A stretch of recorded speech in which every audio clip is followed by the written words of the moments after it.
Hello बच्चों, मैं मीनाक्षी। मेरे साथ आज आप पढ़ रहे हैं एवरेज एटॉमिक मास के ऊपर न्यूमेरिकल्स। ठीक है, हमारा क्वेश्चन रीड करिए। Naturally acquiring boron consist of two isotopes. What are isotopes?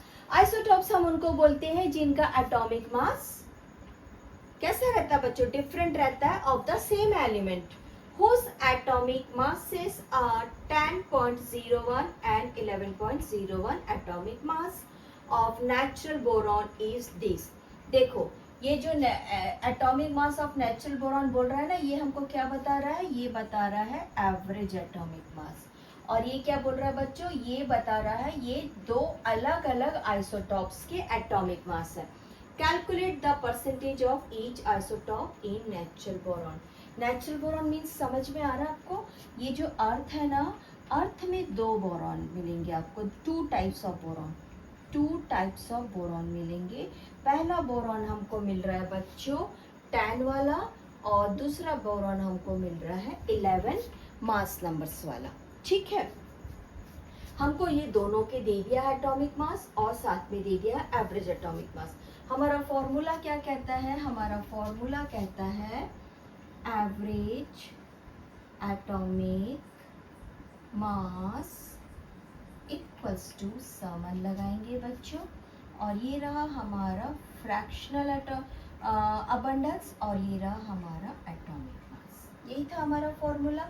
और अगर हम फ्रैक्शनल अबंडेंस यूज नहीं करते हैं, हम डायरेक्ट ही अबंडेंस यूज करते हैं, उस कंडीशन में FI AI अपॉन 100 रहेगा जब हमको फ्रैक्शन परसेंटेज में फाइंड करना है, सपोज टू बी। ठीक है, ये तो हमारा फॉर्मूला हो गया बच्चों। सेकंड, सबसे पहले हमको जो चीज दे रहा है हमको उस चीज को बताना है। क्या चीज दिया उसने हमको बोला बोरॉन के दो आइसोटॉप्स हैं। कौन कौन से आइसोटॉप्स विजिबिलिटीज में आ रहे हैं? एक B10 विजिबिलिटीज में आ रहा है और एक B11 विजिबिलिटीज में आ रहा है। साथ में उनके एटॉमिक मास क्या दिया बच्चों? उनका एटॉमिक मास दे रहा है 10.01 और दूसरे का दे रहा है बच्चों 11.07। ये तो हमको दे दिया, गिवन में आ गया। और साथ में क्या दिया है? Average atomic mass of boron. क्या था average atomic mass of boron? That is 10.81। चलिए हम इसको अपने फॉर्मूला में रखते हैं।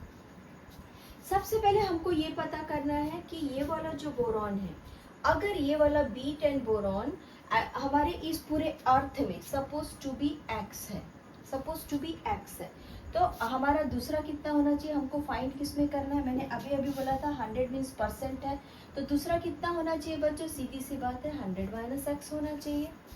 अगर ये वाला बोरॉन B10 बोरॉन अगर X है, तो B11 कितना होना चाहिए? 100 - X होना चाहिए। तो आइए हम इसको लिख लेते हैं। Let the abundance of 10B equals to X। किसके लिए बच्चों? ये था 10.01 के लिए। ठीक, तो दूसरा के लिए क्या हो जाएगा? द अबंडेंस ऑफ 11B 11.01 के लिए 100 - X। ठीक, हम अपने इस फॉर्मूला में इसको रख देते हैं। आइए, average atomic mass equals to, first इसकी वैल्यू रख देते हैं बच्चों। कितनी दी इसकी वैल्यू? हमको दे रहा है 10.81। ठीक है, 10.81 इक्वल्स टू हमारा F1 F2 फाइंड कर लेते हैं। साथ में F1 F2 के साथ हमारा 100 है, that is 10.01 multiplied by X। ये वाला X इसके साथ मल्टीप्लाइड हो गया, plus 11.01 multiplied by 100 - X upon 100।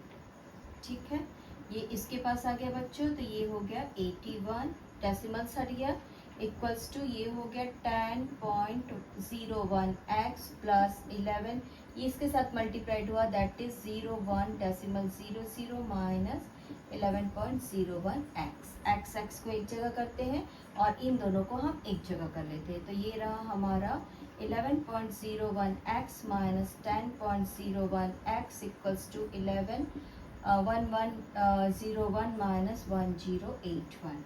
Therefore, this is single number x और 1 में से 1 subtract हुआ, that is 9 minus 8, no 10 minus 8 is 20. Okay, x हमको मिल गया बच्चों 20%, therefore 100 minus x equals to 80, है ना, 80% मिल गया। अब हम यहाँ पे आंसर लिख सकते हैं, our answer is 10.01 boron found 20%। Next यहाँ पे लिख दीजिए, ये लास्ट बॉटम लाइन दिख रहा है मुझे।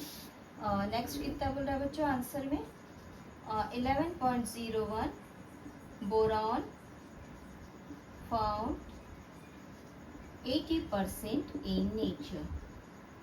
ये रहा हमारा आज का आंसर। आई होप आप लोग को समझ में आया। इसके पहले जो हमने क्वेश्चन बनाया बच्चों, उसको हमने एवरेज एटॉमिक मास में डायरेक्ट इस फॉर्मूला में वैल्यूज को रख के फाइंड किया। आज हमने क्या फाइंड किया है, आज हमने फाइंड किया है बच्चों एबंडेंस फाइंड किया है हमने, ठीक है। चलिए इसके बाद नेक्स्ट पार्ट में इससे थोड़ा सा डिफरेंट क्वेश्चन इसी एटॉमिक मास के ऊपर।